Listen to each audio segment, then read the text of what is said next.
Today we're going to talk about Pajjota Sutta, one of the suttas in the Samyutta Nikaya. So the meaning of Pajjota is light. So in short, it's going to be sources of light. So what are the sources of the light? Buddha has a different explanation about light.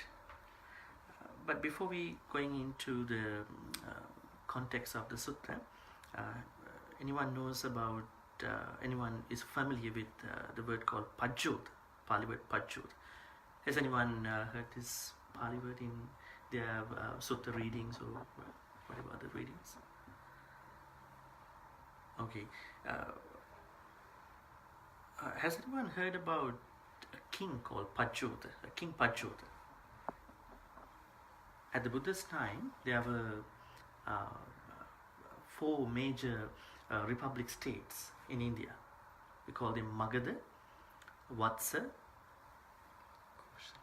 Magadha, Kosala, Vatsa, Avanti. So these are four republican states, right? But in general, there are 16 states. We call them Janapadas in the Buddhist history. But anyway, there are four major republican states in India, and King Pajjota was the king of Avanti. So now this word is a very famous word in the history of Buddhism. You may have perhaps noticed there was another king in this republican state, Udena. So he was kind of the rival king of King Pajjota. There were a lot of things happening, and also you may have heard Venerable Mahakachayana, right? One of the very senior monks in the Buddhist history, and his father was the chaplain to the King Pajjota. So upon upon the death of his father, he also became the official chaplain to the King Pajjota. But anyway, King Udena was a very different king, and he took away the sister of King Pajjota and married. So a lot of things happened. Anyway, he was a kind of a different king. I was trying to tell you about the word called Pajjota. So Pajjota literally means light. Okay, so it means light. Now in Sanskrit we know a word called Prajvalita. Prajvalita. It's like it's like lighted, right? But anyway, in this sutta, Pajjota means sources of light. There are lights, but what are the sources of light? Let me read the Pali stanzas. Now, as we learned from the previous suttas, a deity approaches the Buddha and then asks a question. So, in that question, we get to see about lights, different light sources of lights, and Buddha then explains what he thinks about it. Kati lokasmin pajjoto yehi loko pakasati bhagavantam puttu magamma kathang janim tam maya. Now I understand that this deity was totally ignorant about light, so he even did not have a self-view about light. So he was like concerning about how many sources of light are in the world. Now in previous suttas they had their own version of what they thought, but in this sutta they know nothing at all.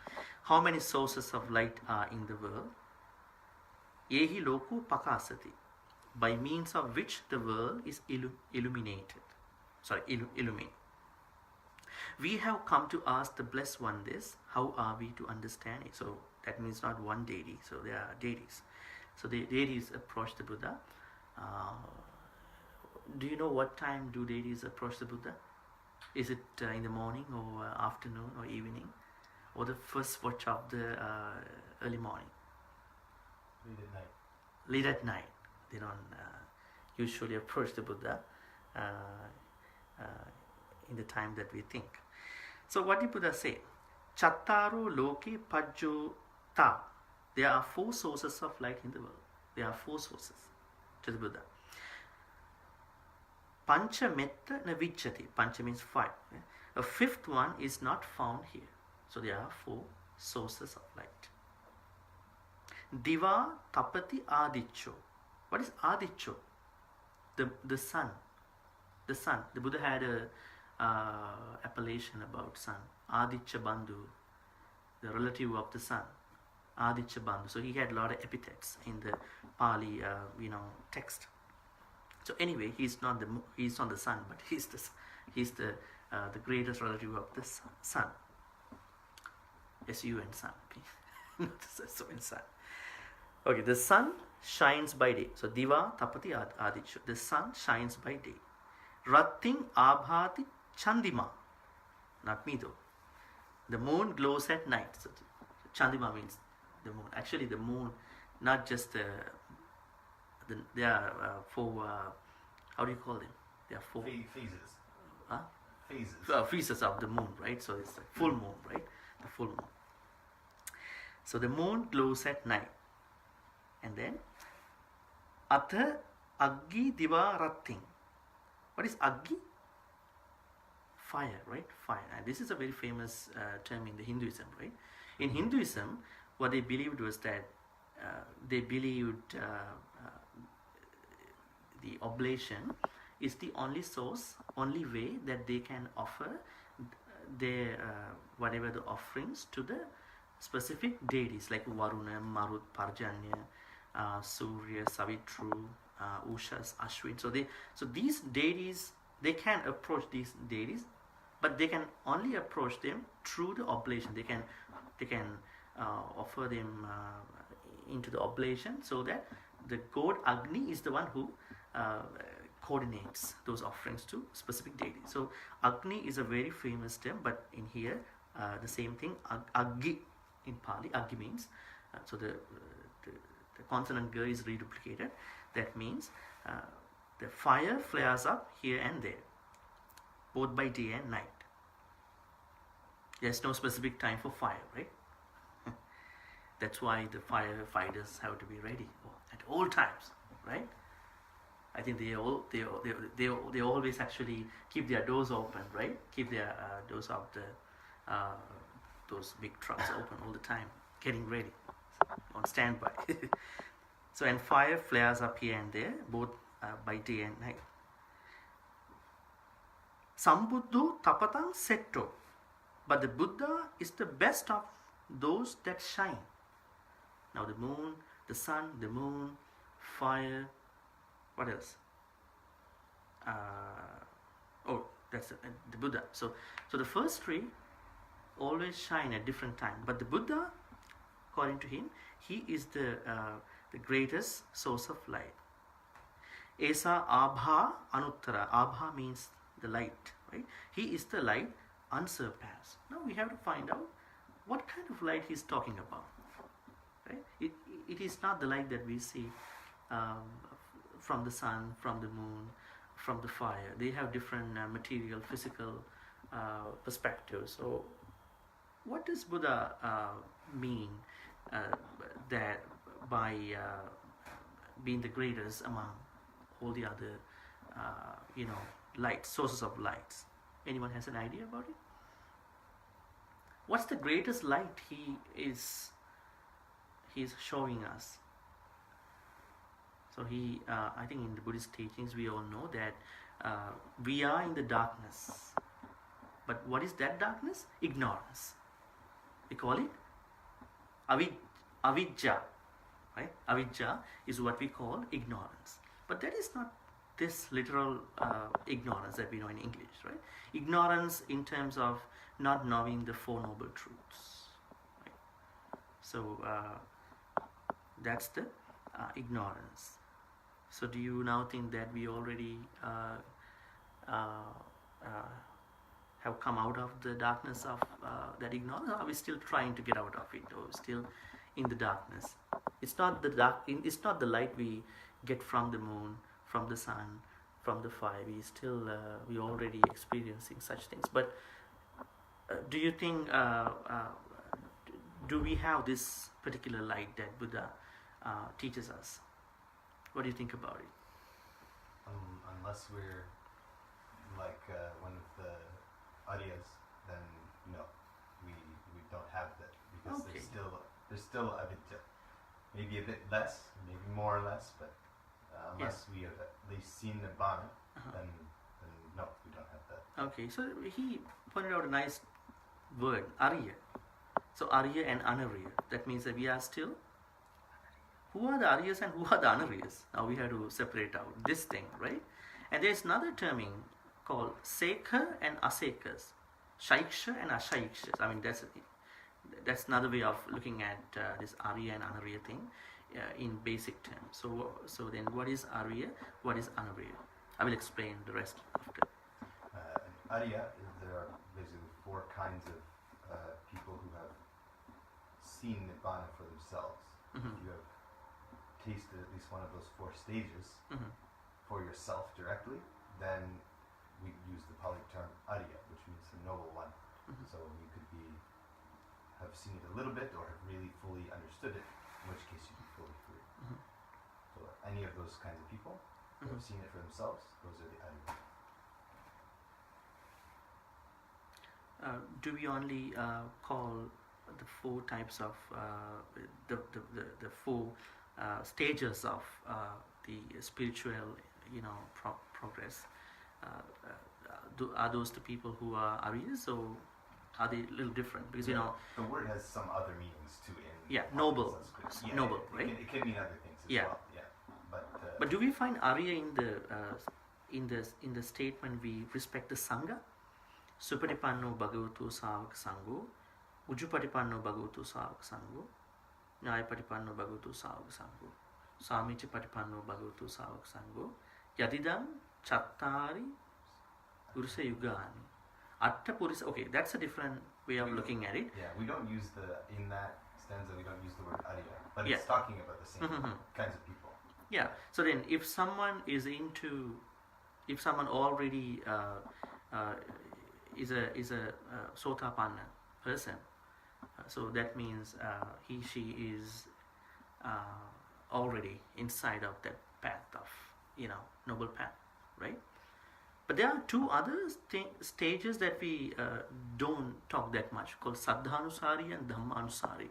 They are the entry points into the Sotapanna. Anyway, this is taking us to a different conversation. Anyway, so Arya means those individuals who are already Sotapannas, Sakadagamis, Anagamis, so Arahant. So those are the 4 gradual stages of Nibbana. So let's say sometimes you may not be a Sotapanna, you will directly attain Nibbana sometimes. But sometimes you take time, you will be a Sotapanna for some time, and then you are attaining other stages. So it all depends on the different individuals, right? Sometimes you die at the point of Anagami, and then you're going to be born in one of the Brahma worlds, the last 5 Brahma worlds, called pure abodes, actually, called what are they? Aviha, Atappa, Akanita, Sudasa, Sudasi, right? So these are the 5. So that person is going to attain Nibbana in those places. Okay, that is one explanation about Aryas. So what is Sekha and Asekha, Shaiksha and Ashaiksha? Those of them who are already attained, the Nibbana, we call them Asaikshas. They don't need to be disciplined. They don't need to discipline themselves. But they are already disciplined. That's why they attain Nibbana. So those of them like us, I mean, we don't need to call ourselves, but we still need discipline in terms of becoming an Arahant. We know Dhamma, but in terms of becoming an Arahant, we need the discipline. So Seko. So we are Sekas. So anyway, now we may be Sekas, right? So people who need to be disciplined. At the same time, we may be Anaryas at some points. So that's why we need to be one of the Aryas, noble people, so that we are not going to stay in that darkness of ignorance, so moha. But in terms of the normal life, we put ignorance into different perspective. Let's say when you have lobha, greed, when you have dosa, hatred, and then you don't know what you are doing. That's called ignorance, moha. You are too much attached to something, someone, and then you are trying to pick on small things, trivial stuff, and you are trying to be over possessive. Maybe you are too greedy, so that you are into a lot of troubles. And then what happens? You don't know what you are doing, what's going to happen, right? So that's the normal version of ignorance. But the ignorance, which is also called the darkness in this context, means something much bigger than that. So these are two contexts. It's like conventional truth and the ultimate truth that we always talk about. Okay, so now you understand what is the light, source of light that Buddha talks about in this context, and then it is much broader, because one day the sun is going to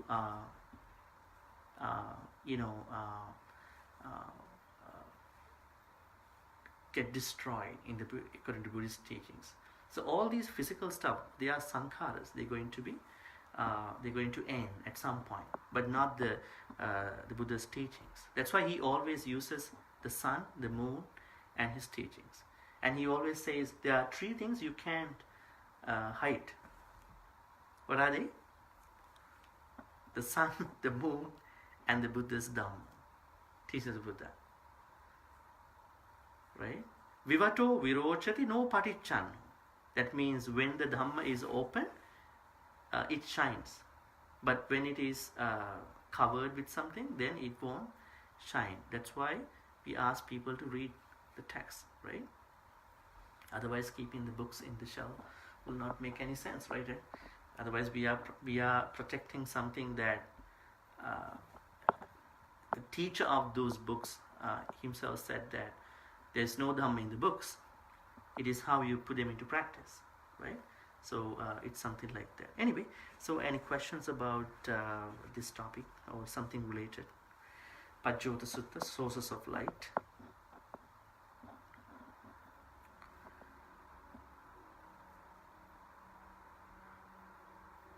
Do you also know that in ancient times, people, I think not even in the ancient time, even today, some people worship the sun, the moon? How do you call that scenario in the anthropology? Anthropomorphism, right? They are trying to animate? What do you call it? They are trying to give a kind of a human nature into some, highly surprising, things, sources of energy. But if you take a look at what they think, in our day-to-day life, yes, I mean, worshipping the sun is worshipping the moon. May have been a very, big practice. I think some of the, First Nations also respect, right? Worship the sun and the moon, right?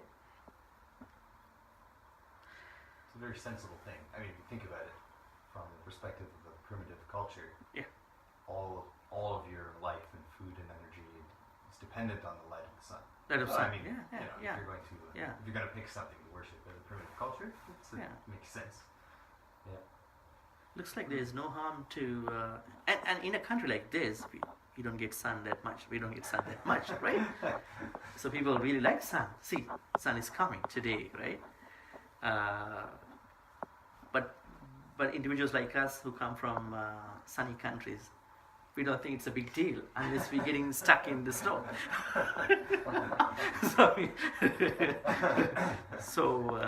Yeah. So I think there is no harm in respect to worshipping the sun. I mean, in that context, right? That's, I mean, in fact, all five elements are worshipped.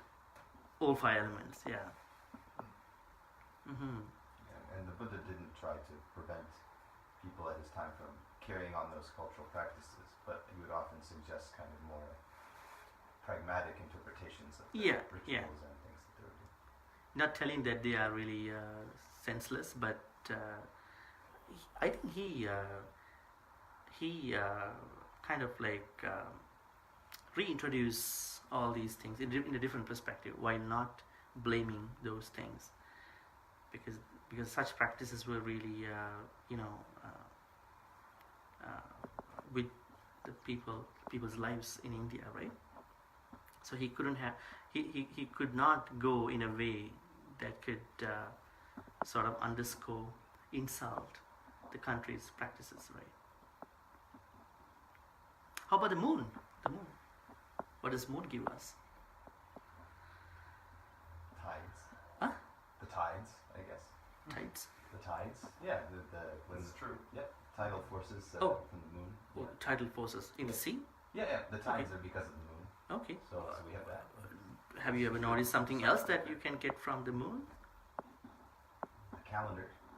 Or I mean, something that we individual can experience from the moon.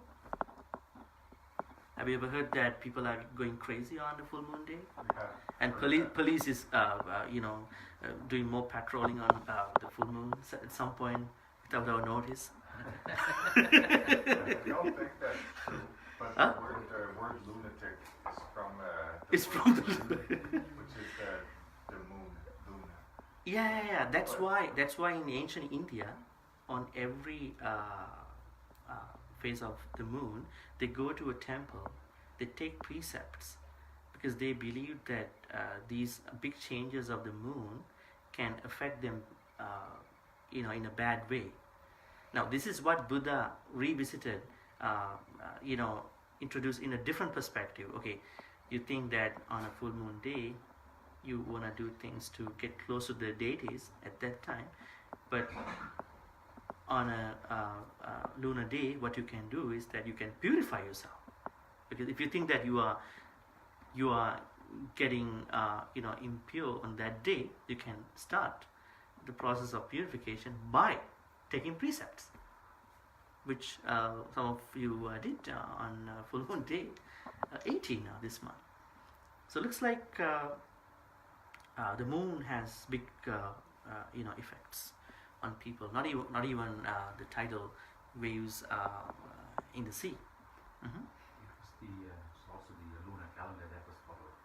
It's a part of yeah. What about the fire? That's a big term too, right? A lot of people, a lot of anthropologists think that humans are physical bodies evolved in some ways as a response to humans being able to use fire.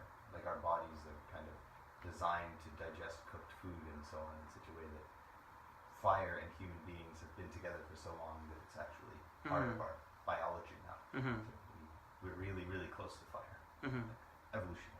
Yeah, that's great. Yeah, and also we know in the Buddhist teachings, one thing to go away from our body when we die. Like in the Buddhist teachings, they say, when you die, that means the moment you die. It describes this way: when your lifespan and your consciousness, the bhavanga vijnana, the store consciousness, and your temperature go away from your body. You are dead. We talked about what happens to someone who is brain dead on Saturday. It is not a formal death in the Buddhist teachings, because in medical terms, it is about not responding to external world situations. But in the Buddhist teachings, it's not a death. It's not a typical death. A death happens when someone's lifespan and consciousness, also temperature, go away from the body. So temperature means sort of this element of fire. We call it tejo. Tejo is what we talk about it. And sometimes when the employers want to downsize, they also fire people. So don't know whether it connects to any element, but anyway, anything to add? Anything to connect with what you already know about light? When the Prince Siddhartha, when a Bodhisattva is born in the last life, there is a saying that there is a great light extends to all the hells. Yeah. So it says that the darkness of all the hells going to be extinguished by this light, because it's such a light. It is the light. I mean, we normally say, "You are the light." I mean, which gives us this light to dispel the darkness, right? Are there any other similar teachings from other religions that you know about darkness and light and how it connects? I have no idea about it actually. Christianity or Zoroastrianism is big on that. Zoroastrianism. Okay. Yeah. The imagery is very much based in duality between God being light and there's a kind of anti-God in Zoroastrianism, which is darkness. It's like the monster. Yeah. It may be the source of the kind of devil mythology. Okay.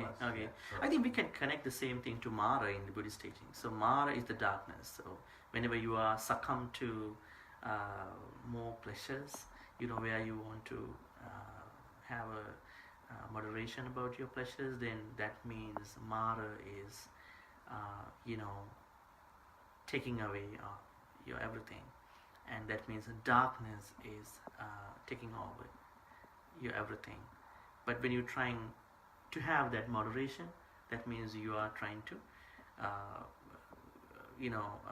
go into that path of light which Buddha talked about. I think now, while we thinking about the Buddha being the greatest light, we need to know, what did Buddha ask us to practice to go away from the darkness? What is it? Panya, wisdom. That is his light, right? That is the greatest light in the Buddha, because when you say Buddha Buddha is the greatest individual in this teaching, but there should be something that we need to feel, that what he gave us being the light. So that's called Panya. What is the Buddhist Panya? I think I have said that multiple times in these talks. Buddhist Panya means the understanding of the three main universal characteristics, right? Anicca, Dukkha, and Anatta, right? So this transient nature of everything, right? Everything is transient, but we take only the positive transitions, not the negative transitions, right?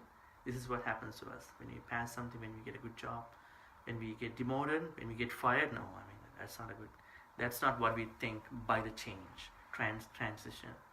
So Buddha asks us to look at the both sides equally, not even the both, maybe the mixture of everything, all the changes. So understanding this nature of everything, inside, outside, around, beyond you. And when changes happen, then what happens? The immediate thing is that we suffer about it, right? We suffer, or we enjoy. But oftentimes what happens? We suffer with the changes. But Buddha says, if we can really understand the change, there is a less chance to suffer, right? So that's the second understanding about any phenomenon. And then the third one is something much bigger, Anatta. Anatta means then you need to non-identify the connection between you and that particular event. We call it, we're going to deconstruct that particular event from you. Because we always say, it happened to me. It happened to me. So I'm going to construct it and me, right? And it happened to my friends, my XYZ. And so, and it happened to my whatever the views that I held, right? So always we are trying to connect these two, and then we don't see that whenever we're going to deconstruct these two is the happiness, on an ultimate level. But conventionally we construct everything, but we need to know that ultimately we need to deconstruct, because there is no such thing called I, me, myself, right? So, and then, so if we can use these three universal understanding to anything in our life, any event, anything, then we are acquiring the Buddhist wisdom. And Mahayanis also add another thing called sunyata, emptiness. At the end, nothing exists.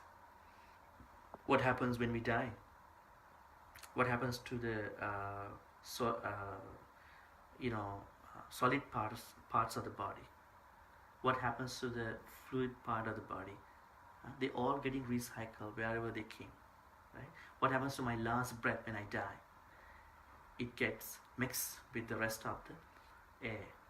Somebody else is going to take that breath. So all is getting recycled. There's no such thing called I existed, XYZ existed. But then someone can say, what about the karma? They are going from one life to no.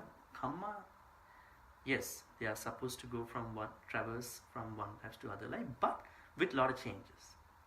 Right? So karma is always getting changed. That's why the good person can be born in a bad place, because of the last moment. So they are changing all the time. So you can't call there is something exists apart from these elements. Always changing. So even my karmas that I've been having so far also getting changed every moment. The way I think, how I respond to my present scenarios. Right? Nothing is eternal, permanent in that time. Any more questions? If there are no questions, so let's wrap this up. Let's share all the good karmas with the departed relatives and the deities. May all the good karmas we've been collecting so far be shared by all the departed relatives who passed away in the name of all of us. May they be happy and peaceful. May they attain the supreme bliss of Nibbana. Sadhu, sadhu, sadhu. Idammi ñāti nang hotu sukita hontu ñātayo. Idammi ñāti nang hotu sukita hontu ñātayo. Idammi ñāti nang hotu sukita hontu ñātayo. Also, let's share all the good karmas with the devas, deities, who protect and bless all of us. May all the deities share in all these good karmas. May they be happy and peaceful. May they also bless all of us for good health, long life, and all the prosperity in your life. May all the deities also attain the supreme bliss of Nibbana. Sadhu, sadhu, sadhu. Ettavatacha ammehi sambatam punya sampadam sabbe deva anumodantu sabba sampatti siddhya. Ettavatacha ammehi sambatam punya sampadam sabbe bhuta anumodantu sabba sampatti siddhya. Ettavatacha ammehi sambatam punya sampadam sabbe satta anumodantu sabba sampatti siddhya. Akasatthacha bhummatta devanaga mahiddhika punyantang anumoditva chirang rakkantu loka sasanam. Akasatthacha bhummatta devanaga mahiddhika punyantang anumoditva chirang rakkantu desanam.